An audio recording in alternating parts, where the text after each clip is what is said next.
Top 5 worst concealed carry mistakes and how you can avoid them. 29 states in the USA allow concealed carry without a permit in the United States, while other states allow concealed carry with a permit. While it can depend on the interpretation, concealed carry usually includes carrying a firearm either on your person or in close proximity to you, in a concealed manner. Concealed carry is one of the most effective ways you can protect yourself, your family, and in extreme circumstances, others in case of an emergency. Carrying a gun on your person can allow you to use it as a deterrent and, in the event of an escalation, as a last line of defense in any unforeseen circumstances. While concealed carry is very popular among gun owners, there are a lot of common mistakes gun owners make when carrying, especially among new gun owners. So, in this video, we'll be taking a look at the top 5 worst concealed carry mistakes you can make and how you can avoid them. This is Colonel Trigger, and let's shoot straight into it. Number 5. Printing your firearm.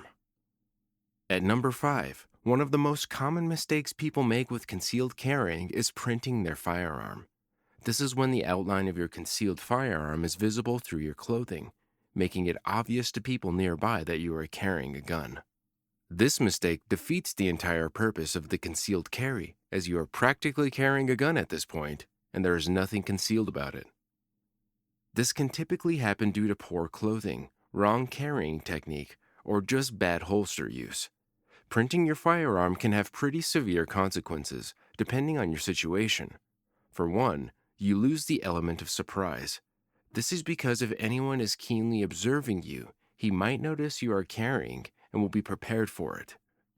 This can be dangerous because in situations such as an armed robbery or a mass shooting, you will be the primary target. You lose any advantage you may have. In situations such as these, criminals target people they know are armed because they are a threat to them. They may either try to neutralize or disarm you first before engaging other unarmed people in the area.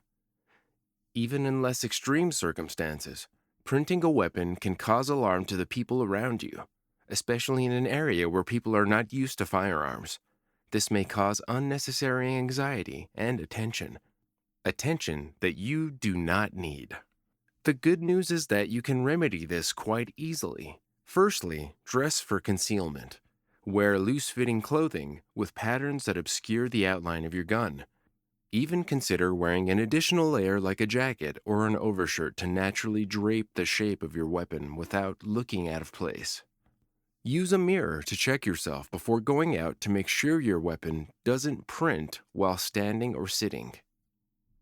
Another good way to avoid printing is by choosing the right holster. Sometimes the issue isn't your weapon or your clothes, but rather the holster. Use holsters that have an adjustable cant that can allow you to carry your gun at different angles.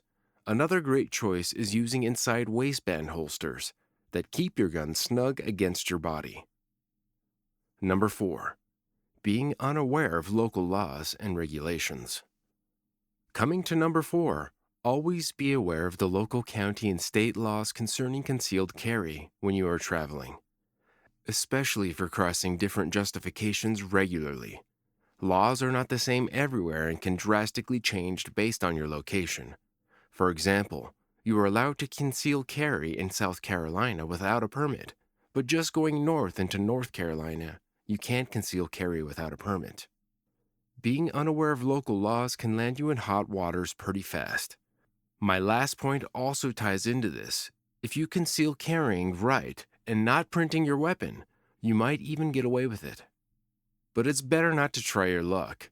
Violating concealed carry laws, like carrying in prohibited locations such as school zones without the proper paperwork, can result in fines, arrest, and even imprisonment. This is not something to be taken lightly.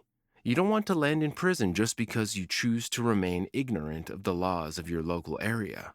Even if you are in a state that allows concealed carry, there might be prohibited zones such as schools, military installations, or other sensitive areas that are gun-free zones.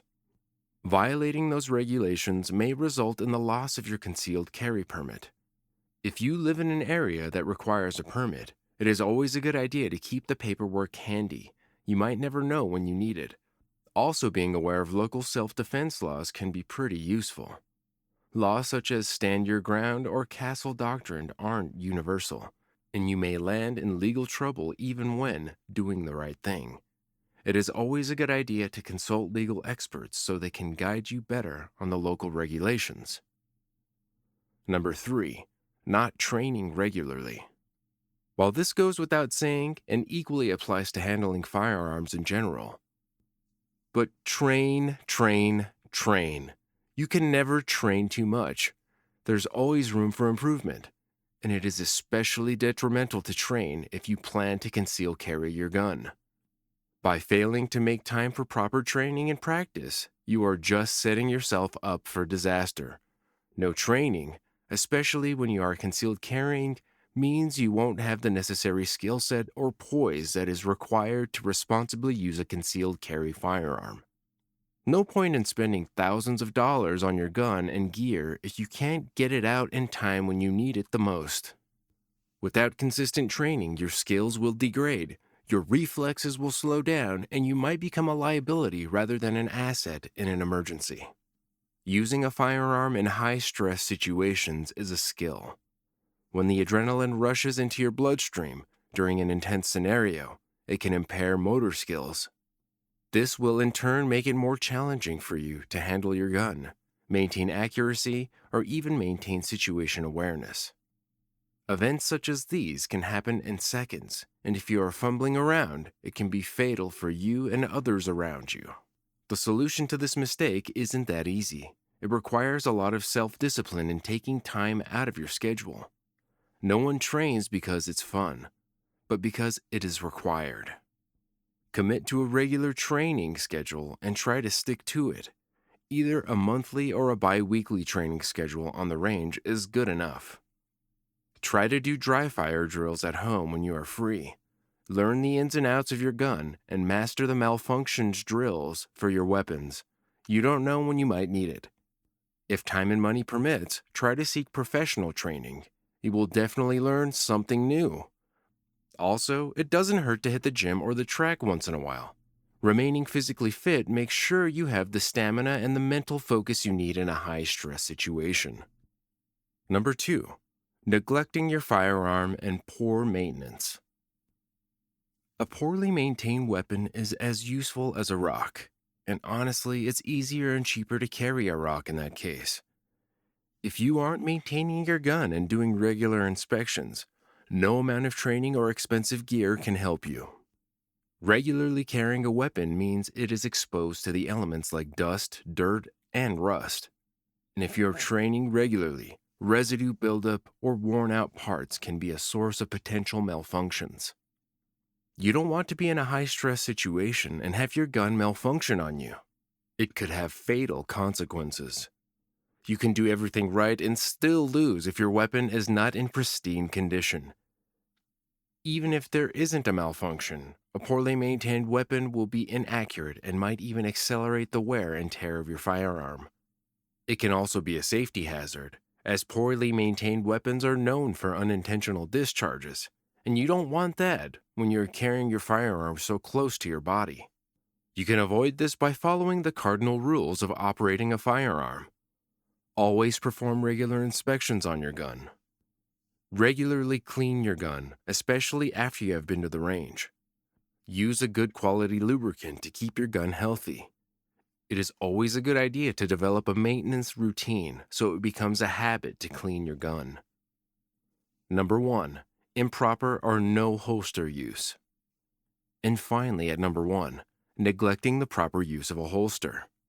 Just like a sword needs a sheath to safely carry, in the modern day, guns need a holster. A proper holster is critical if you plan to conceal carry, and never, I repeat, never do a Mexican carry.